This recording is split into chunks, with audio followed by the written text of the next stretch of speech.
같이 한번 읽겠습니다. 시작.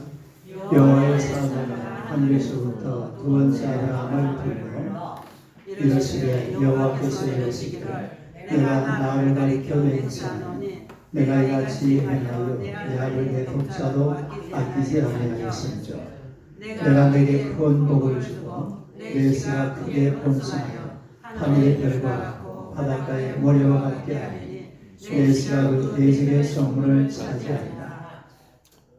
또 내 씨로 말미암아 천하 만민이 복을 받으리니 이는 내가 나의 말을 준행하였음이라 하셨다 하니라.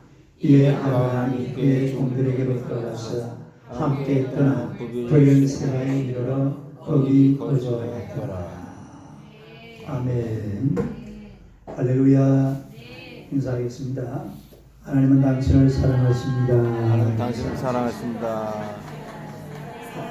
한 번 더 인사합시다. 당신은 축복의 통로이십니다. 축복의 통로이십니다. 할렐루야. 네, 오늘 이 말씀으로 여호와 이레입니다. 한번 읽어봐요. 시작. 여호와 이레. 비슷비슷해가지고 읽기가 쉽지도 않죠. 여호와 이레. 따라서 여호와 이레. 여호와 이레. 여호와 이레는 하나님께서 준비하신다, 그런 의미를 가지고 있는데 하나님의 또 다른 이름이죠. 이 하나님의 이름에는 보면은 인간을 배려하는 그런 의미가 들어있음을 알 수가 있습니다. 하나님께서 준비하십니다. 아브라함이 이삭을 제물로 바치려고 하는데 그 제단 옆에 수풀에 뿔이 걸려가지고 오도 가도 못하는 그런 순양이 한 마리 있었어요. 그래서 아브라함이 이 순양을 잡아다가 하나님 앞에 번제를 드리고 그리고 이삭은 다시 살아나는 그런 장면을 보게 되는데, 그때 이 아브라함이 그 장면을 자기가 경험하면서 그 땅의 이름을 여호와 이레라 그렇게 붙였어요. 여호와 이레. 그래 그 모리아 땅의 이름을 여호와 이레로 그렇게 붙였다는 것입니다. 오늘 본문 15절 16절을 다시 한번 봅시다. 15절 16절 한번 읽어봐요. 시작. 여호와의 사자가 하늘에서부터 두 번째 아브라함을 불러 이르시되 여호와께서 이르시기를 내가 나를 가리켜 맹세하노니 내가 이같이 행하여 내 아들 내 독자도 아끼지 아니하였습니다. 그 다음에 보니까 내게 큰 복을 주리라. 이건 무슨 얘기고 하니까 하나님께서 아브라함의 신앙, 아브라함의 순종, 이것에 감동을 먹은 거예요. 감동. 그리고 아브라함의 믿음과 순종을 인정을 했다는 거죠. 이 말씀이 12절에 한 번 더 선포가 되고 있죠. 12절 한번 읽어봐요. 시작. 사자가 이르시되 그 아이에게 내 손을 대지 말라. 그에게 아무 신동하지 말라. 내가 내 아들 내 독자까지도 내게 아끼지 아니하였으니 내가 이제야 내가 하나님을 경외하는 줄 알라. 이 부분이잖아요. 내가 내 아들 독자까지도 내게 아끼지 아니하였으니 내가 이제야 내가 하나님을 경외하는 줄을 아노라. 할렐루야. 그래서 하나님께서 명령을 내렸지만 하나님의 생각에도 이건 좀 너무했다 싶어요. 아니 아들을 번제로 바치라고 했으니까 이게 보통 일이 아니잖아요. 그런데 아브라함은 순종했습니다. 또 아브라함은 그 상황 속에서 엄청난 믿음, 죽은 자도 살아날 것이다, 그리고 부활의 믿음, 이런 엄청난 절대적인 믿음을 가지고 있는 그런 아브라함을 하나님께서 보셨습니다. 절대 믿음, 온전한 순종. 시작. 절대 믿음, 온전한 순종. 그래서 이 아브라함은 하나님의 테스트를 통과했어요. 우리 영어 성경에 보면은 하나님께서 테스트했다고 그랬거든요, 아브라함을. 그래서 이 시험을 통과했는데 하나님께서 아브라함을 통해서 감동을 받으시고 또 이 아브라함의 신앙을 인정했다라는 것을 우리에게 가르쳐주고 있습니다. 아브라함은 100세에 얻은 아들 이삭을 번제로 드리라, 번제로 바치라, 이런 하나님의 명령에 온전하게 순종을 합니다. 번제가 뭡니까? 짐승을 각을 떠가지고 내장을 다 뽑아서 물에 깨끗하게 씻어가지고 그리고 불에 태워서 하나님 앞에 드리는, 향기로 드리는 제사가 이게 번제입니다. 짐승이야 그럴 수가 있겠죠. 그런데 어떻게 사람을, 더구나 자기 아들을, 그것도 몇 살 때거든? 100살 때거든. 그런 아들을 번제로 드려라, 이렇게 명령이 떨어질 때에 도무지 순종하기 어려운 그런 상황입니다. 그러나 3절을 봅시다. 읽어봐요. 시작. 아브라함이 아침에 일찍 일어나 나귀의 안장을 씌우고 두 종과 그의 아들 이삭을 데리고 번제의 나무를 쪼개가지고 떠나 하나님이 자기에게 이르신 곳으로 아침에 일찍 일어나. 아브라함은 묻지도 따지지도 않고 그 다음날 아침에 일찍 일어나서 나귀의 안장을 씌우고 두 종과 이삭과 그리고 이 번제설 땔감 나무를 쪼개 가지고서 그리고 하나님이 이르신 땅으로 출발하는 그런 장면을 봅니다. 이게 온전한 순종이에요. 그리고 온전한 순종. 말씀이 떨어지니까 묻지도 따지지도 않고 그냥 아침에 일어나서 바로 출발하는 이런 아브라함의 순종. 이 순종을 하나님께서 인정하신 줄로 믿습니다. 그리고 아브라함이 모리아산에 도착했을 때에 눈앞에 이제 보니까 모리아산이 눈앞에 보여요.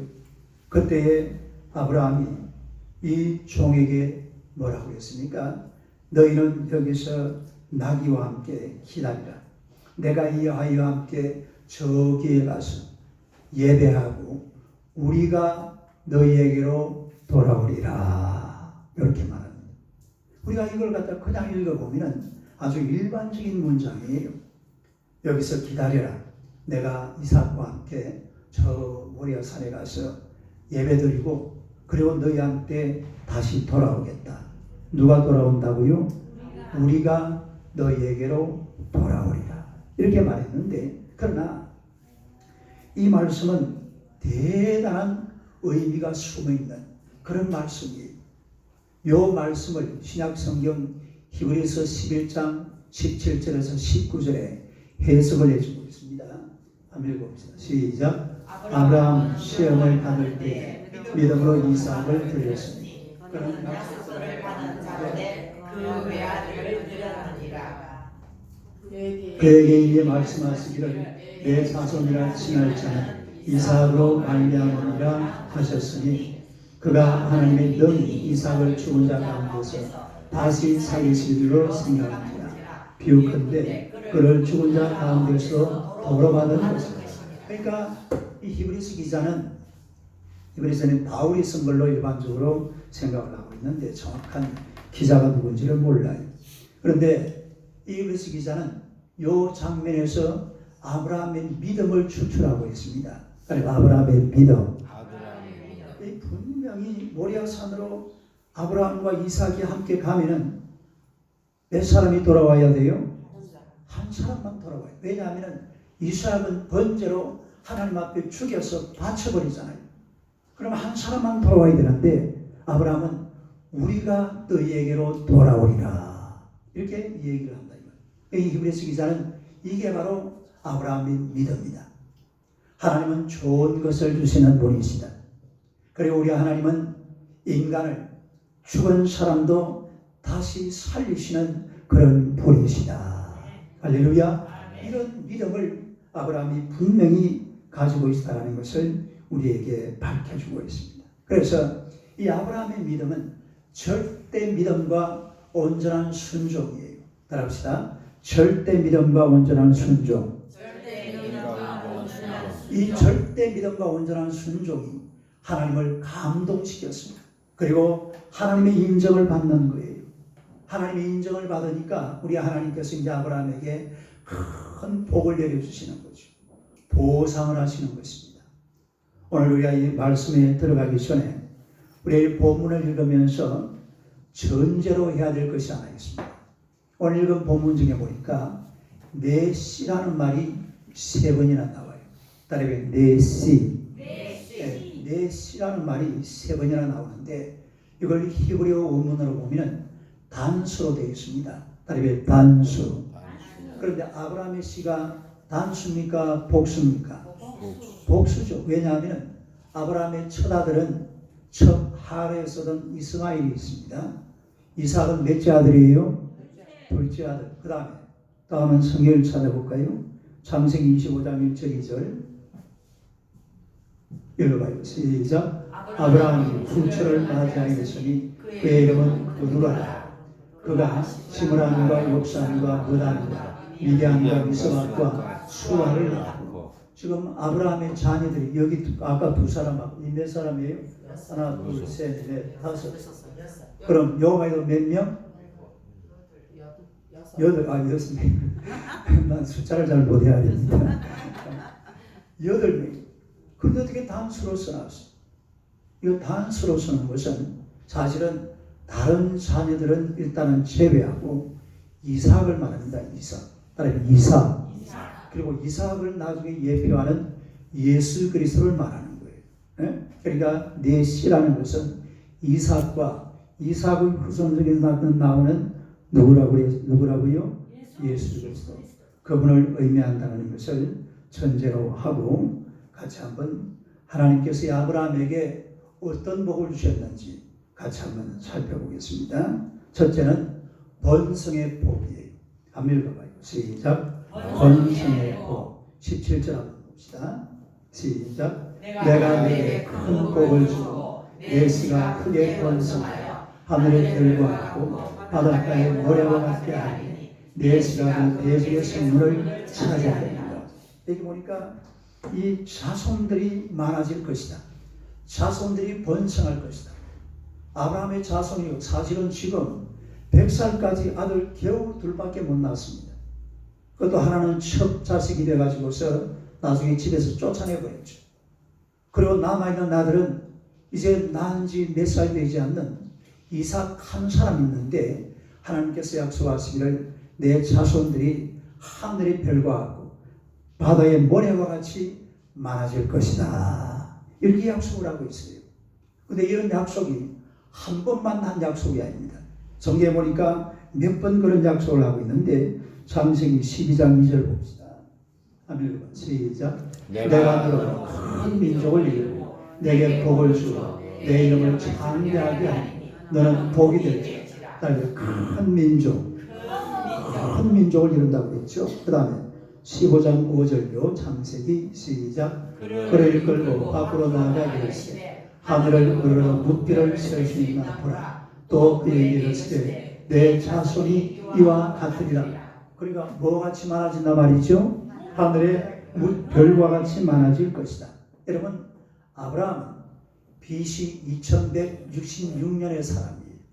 아브라함의 탄생 연도가 BC 2166년이에요. 그럼 지금부터 몇 년 전이에요? 4185년 전입니다. 2019년이니까. 네?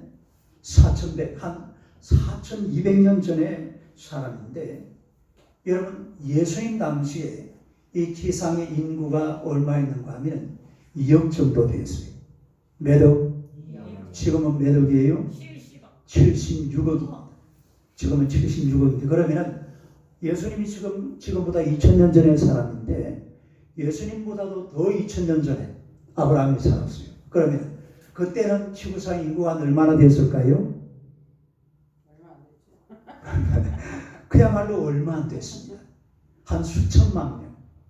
1억까지도 안 될 가능성이 많아요. 그러니까 아브라함 당시에는 지구가 텅텅 비어 있었어요. 네? 지구가 어떻게 되어 있었다고요? 텅텅 비어. 이 서울 이런 게 있었는지 몰라. 이런 땅에는 그냥 짐승이나 또는 옛날에 우리나라도 호랑이가 많았어요. 태종대왕 시절까지 호랑이가 1500마리가 있었답니다. 이 완전히 그런 짐승들이 사는 것이지 사람 사는 것이 아니었어요. 아브라함 당시는 이 천지가 그냥 텅텅 빈 땅이었습니다. 그러니까 그 당시에 사람들에게 가장 큰 축복이 뭐냐면은 자손을 많이 낳는 거예요. 뭐가 큰 축복이라고요? 알을 많이 낳는 후손이 아주 많아져. 이것이 그 당시에는 가장 큰 복이었습니다. 예, 이런 복을 하나님께서 아브라함에게 주겠다 이렇게 약속을 했는데 지금 아브라함을 육적인 조상으로 삼고 있는 나라가 첫째는 유대인, 그 다음에 또 누구예요? 중동 사람들입니다. 이슬람 사람들. 이 사람들은 자신들의 조상을 아브라함으로 꼽고 있어요. 그러니까 아브라함의 아들 이삭이 유대인의 후손이 되고 유대인의 조상이 되고 아브라함의 아들 이스마엘이 이슬람의 조상이 되는, 이건 이슬람들이 그렇게 생각을 하고 있습니다. 그래서 그 육적으로 따지고 보면은 유대인과 중동 사람들 전부 아브라함의 후손들이에요.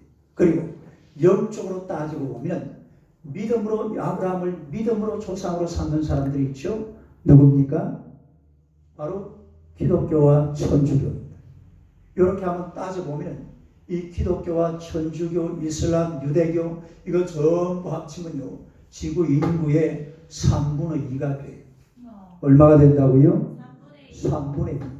그러니까 하늘에 뭐와 같고 별과 같고 땅에 바다에 모래와 같고 그런 아브라함의 후손들이 땅에 널려져 있는 것을 우리가 보게 됩니다. 그래서 하나님께서 아브라함이 약속한 이 약속은 이루어졌습니다. 성취가 됐습니다. 할렐루야. 제가 일단 가만히 생각을 해보니까 이 땅에 정말 많아져야 될 사람들이 누구냐면 바로 예수 믿는 사람들이에요. 누가 많아져야 돼요? 이 땅에 정말이지 예수 잘 믿는 사람들이 점점 늘어나야 될 줄로 믿습니다. 예수 잘 믿는 사람들은요 정말 세상을 참 복되게 아름답게 멋지게 만들어갑니다. 막 테러를 하고 막 가난하게 이런 게 아니라 하나님의 은혜 가운데서 복을 받아가지고 잘 살고 평화롭게 살고 은혜롭게 살고 축복을 받고 사는 그런 사람들이 바로 크리스찬들인 줄로 믿습니다. 이런 사람들이 세상에 많아져야 돼요. 그런데 놀라운 사실은 지금 이슬람 사람들은요 결혼을 하면 평균적으로 아이를 6명 이상 낳습니다. 몇 명 이상 낳아요? 6명. 6명 이상 낳아. 계속 인구가 늘어나는 거예요. 물론 많이 죽죠. 그런데 기독교가 있는 나라들은요 전부 잘 사는 나라들이에요. 전부 선진국들입니다. 그리고 알을 안 낳아요. 뭘 안 낳아요? 알을 안 낳아요. 너무 잘 살아요. 너무 잘 사니까 다시 나 혼자 잘 살다가 세상 끝나면 끝이야. 얘들이 젊은 애들이 요즘 그렇게 생각해요. 결혼도 안 하고 애도 안 낳고.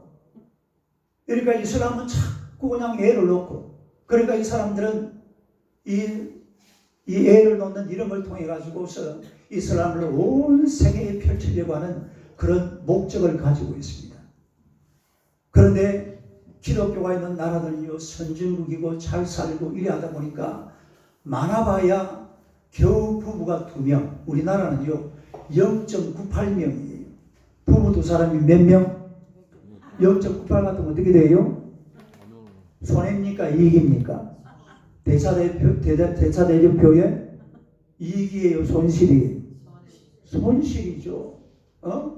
아가 없어요. 아가. 정말로 이제 큰일 납니다.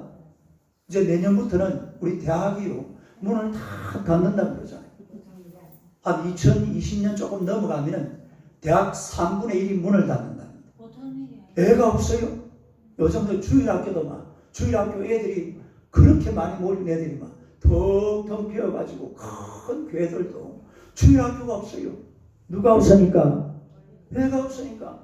요즘 피아노 학원 무슨 학원 샀는데요. 이런데도 애들이 없대요. 애들이.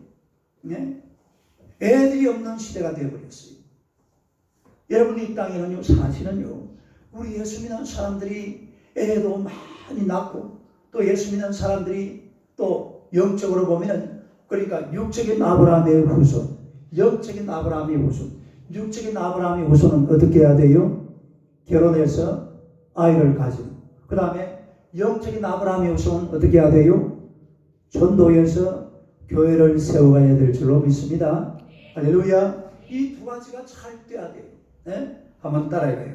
알을 낳든지 전도를 하든지 이 둘 중에 하나입니다. 알을 낳아가지고 기독교인들을 많이 만들어내 놓든지 아니면 전도를 많이 해서 교회를 세워가든지 실제로 이 땅이 그렇게 되도록 만들어 가야 돼요. 이슬람이 많아지면 안 돼요. 이슬람이 많아지면 온 세계가 복잡해집니다. 뒤숭숭해져 버려요. 맨날 싸우고 맨날 전쟁하고 맨날 테러하고 저 동남아 같은 이 가난한 나라가 만들어서도 안 되고 이 예수 믿고 잘 사는 이런 유럽 같은 나라, 미국 같은 나라 이런 나라들이 계속해서 동남아에도 저 중국에도 온 세계에 퍼져나가야 되는데 이런 일을 위해서는요 예수 믿는 사람들이 두 가지를 잘해야 돼요. 뭘 잘해야 돼요? 알을 낳고 그 다음에 전도를 열심히 해요. 전도도 열심히 해야 돼요. 이 세상 사람들을 모두 다 예수 믿게 만들어야 될 줄로 믿습니다. 모든 사람들이 예수 믿을 때까지 우리가 기도를 중단할 수 없고 전도를 중단할 수 없는 거예요. 예? 아브라함에게 하나님께서 하늘의 별과 같이 바다의 모래와 같이 많은 후손들을 주마 약속하셨는데 오늘 저와 여러분들에게도 아브라함에게 주신 약속을 우리에게도 주신 줄로 믿습니다. 우리가 이런 것을 만들어 가야 돼요. 세상에 사람이 풍성 그 사람도 다른 사람이 아니라 예수 믿는 사람들. 할렐루야. 이 세상에 예수 믿는 사람들을 많이 만들어 놓는 여러분 되시기를 축원합니다. 누구를 많이 만들어내야 돼요? 예수 믿는 사람들. 딱 두 가지. 전도도 열심히 해야 돼요. 예수 믿으니까 얼마나 좋아요. 교회 다니니까 얼마나 좋냐 이 말이에요. 근데 예수 안 믿어봐요. 온갖 세상에 막 복잡하게 돌아갑니다. 복잡하게. 뒤숭숭하게 돌아갑니다. 가정은 가정대로, 사회는 사회대로, 나라는 나라대로. 북한이 저게 나라입니까? 오늘 제가 나중에 기도에 가가지고 이 지금 남북 통일을 위해서 제가 기도합니다. 대표로. 생각해 보니까 기가 차요. 저게 나라입니까? 복음이 없으니까 그래요. 여러분 평양이 옛날에는 제2의 예루살렘이라고 했습니다. 따라요. 제2의 예루살렘. 주기철 목사님이 어느 교회 목사님이세요? 평양 산정교회 목사님이세요. 그래.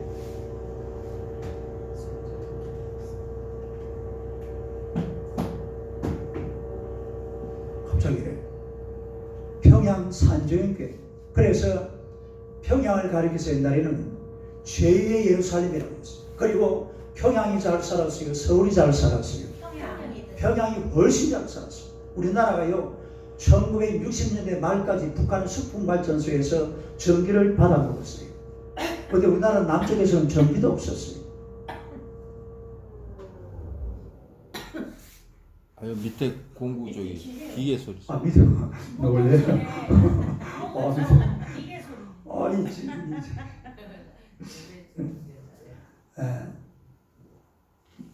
교회가 무너지고 나니까 나라가 다 무너져.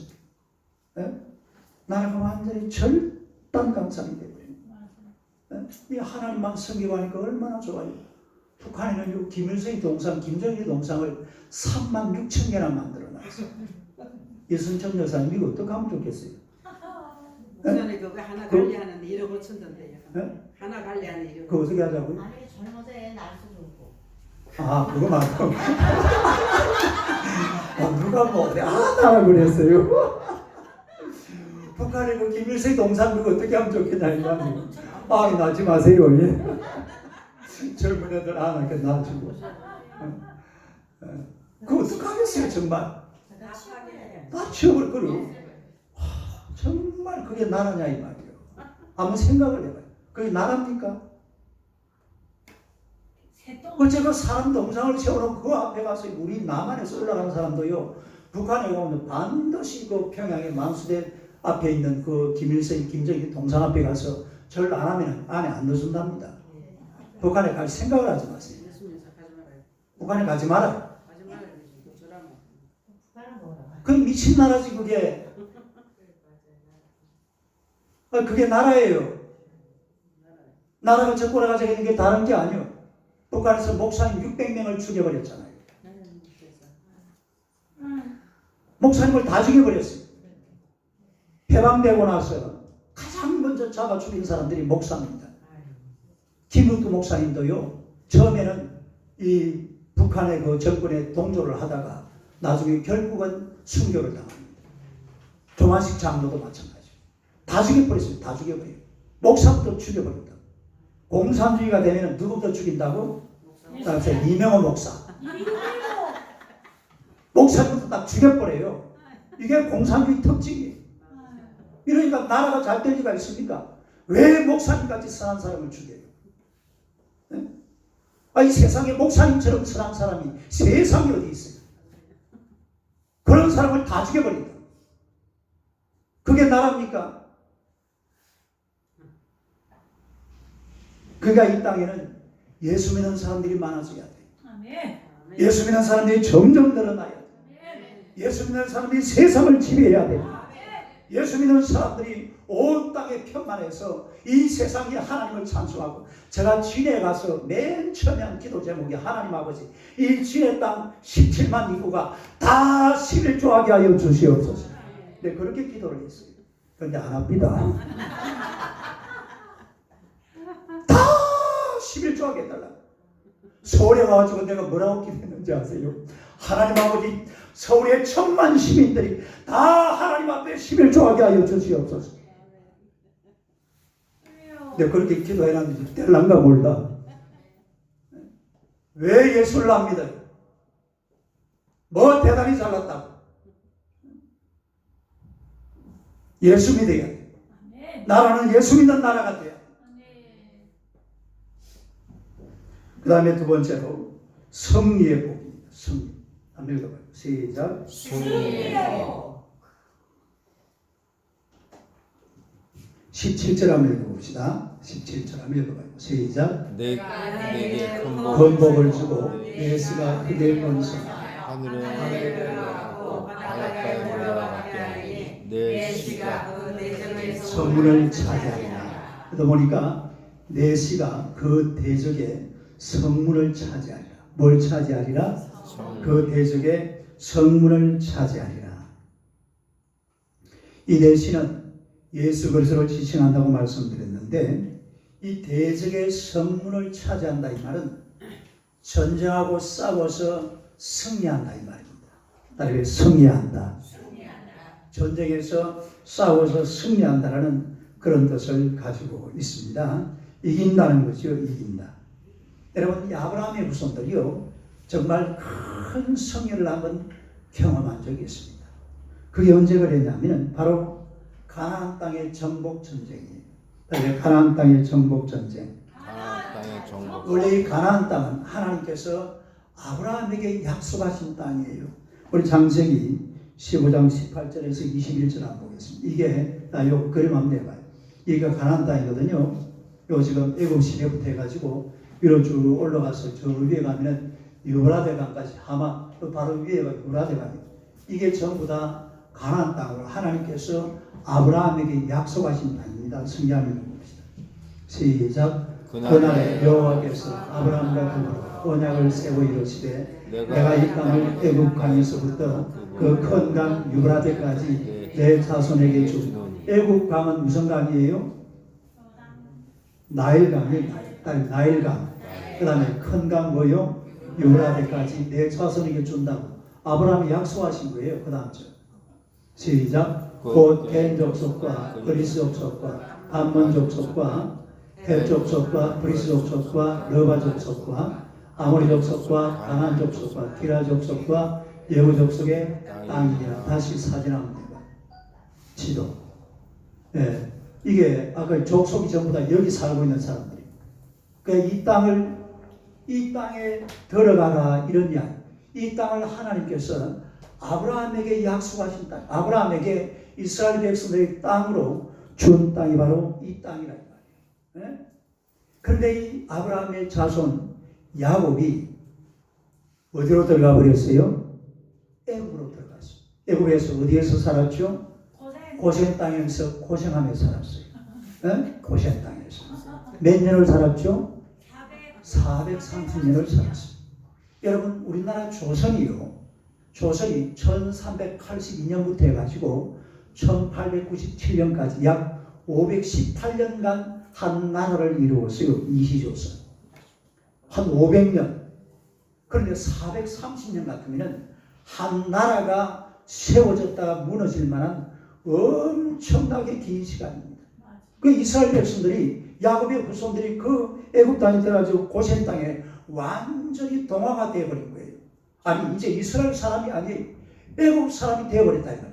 애굽 신을 섬기고 애굽 땅에서 애굽 사람들이 종로를 하면서 그렇게 살아왔던 그런 430년 한 200년은 그렇게 좀 자유롭게 살았어요. 근데 그 다음부터 한 230년은 완전히 종살이하면서 그렇게 살아왔다 이 말이에요. 에? 그렇게 살던 사람을 어느 날 갑자기 하나님께서 모세라는 사람을 보내가지고서 모세야 모세야 네가 저 애굽 땅 고센에서 고시하고 있는 이스라엘 백성들을 전부 다 끌어내가지고 다 광야로 데리고 나가라. 어디로 데리고 나가라고요? 광야로 데리고 나가서 젖과 꿀이 흐르는 땅 가나안 땅으로 들어가라. 할렐루야. 이렇게 명령을 내리는 거예요. 어? 모세가 생각을 해보면 기가 차요. 말도 안 되는 소리잖아요. 아니 그 사람들이 어떻게 가나안 땅으로 들어가지? 지금 이스라엘 사람들은요 가나안이 자기 고향 땅이라는 사실을 까마득하게 몇 년이 지났다고요? 430년이 지났어요. 요즘처럼 성경이 있어가지고요. 아니 이 성경 봐라 이 보니까 아브라함에게 하나님 약속하셨지 않냐? 아니 가나안 땅이 우리 땅이래. 이러고 얘기하는 사람이 단 한 사람도 있다 1번 없다 2번 2번이 정답입니다. 단 한 사람도 없어요. 아무도 지금 가나안 땅으로 들어가야 된다는 생각을 한 사람이 아무도 없는 상황이에요. 그런데 모세에게 하나님이 말씀하시니까 모세는 티가 차죠. 모세는 어느 나라 왕자였어요? 애국의 왕자입니다. 이스라엘 역사 잘 몰라요. 아니 그런데 하나님께서 불러가지고 내가 이 200만 명이나 되는 이 이스라엘 족속들을 끌어내가지고서 광야를 지나서 젖과 꿀이 흐르는 땅 가나안 땅으로 들어가라. 이 명령을 수행하려니까 얼마나 복잡해요. 처음에는 거부했지만은 결국은 순종할 수밖에 없죠. 네? 하나님의 말씀에. 그래서 이스라엘 백성들을 데리고 가나안 땅으로 들어가려고 그러는데 여러분 이 모세는 너부산에서 죽습니다. 제가 너부산에 가봤는데 너부산에 가보면은 그 굉장히 높아요. 앞에 그 요단강 지나서 이스라엘 땅이 쫙 보입니다. 이제 요단강 건너면은 거기가 바로 가나안 땅이잖아요. 여리고가 바로 그 앞에 있거든. 에? 거기에서 모세는 죽어버리고 그 다음 후계자가 누구였죠? 여호수아가 이제 이스라엘 백성을 끌고서 가나안 땅으로 들어가요. 그리고 전쟁을 벌입니다. 가나안 땅에 미안하지만요. 가나안 땅이 텅텅 비어 있으면 얼마나 좋아요. 저 뒤에 저 땅은 저 비어 있네 보니까. 땅이 텅텅 비어 있으면 그냥 들어가면 되는데 가나안 땅에는 가나안 족속들이 살고 있습니다. 아까 나와 있는 그 겐 족속 그 전부 다 그 땅에 다 살고 있는 사람들. 자기들은 430년 동안 완전히 애굽에 가서 애굽 사람 다 돼버려요. 거기를 들어가려고 그러면은 그 사람들을 다 죽이든지 없애든지 다 쫓아내고 그리고 들어가야 돼요. 그래서 첫 전쟁을 벌인 것이 바로 여리고 전쟁입니다. 여리고 전쟁. 여리고 전쟁을 벌였는데 여리고 전쟁은 또 희한한 전쟁입니다. 여리고 전쟁과 싸워서 승리하기 위해서 이스라엘 백성들이요 이 여리고성을 돌아요. 한 바퀴, 두 바퀴, 며칠 동안 돌죠. 7일 동안 도는데 6일 동안 한 바퀴씩 돌고 마지막 7일 때는 7바퀴를 돌아가지고 13바퀴를 돌았는데요. 13바퀴를 돌고 온 국민이 외쳤습니다. 한번 외쳐봅시다. 여리고성아 무너져라. 시작. 여리고성아 무너져라. 그리고 어떻게 돼버렸어요? 와르라고 무너져버렸어요. 답이 희한한 전쟁이다. 희한하죠. 그 돌았는데 그냥 여리고성 다 그리고 실제로 지금요 여리고성을 조사를 해보니까 여리고성이 이렇게 안으로 폭삭 이렇게 무너졌답니다. 원래 성이 무너지려면 돌멩이가 어떻게 돼야 돼요? 밖으로 떨어지고 이래 되잖아. 밖으로 떨어지고 이래가지고 이제 이럴 때 이렇게 돼야 되잖아. 성이 이렇게 돼 있으면은 이 돌멩이 이쪽으로 떨어지고 해가지고 이쪽으로 쌓이 이래 돼야 되는데 아니 안으로 폭삭 들어가야 돼. 이 고고학자들이 하는 거야. 안으로 폭삭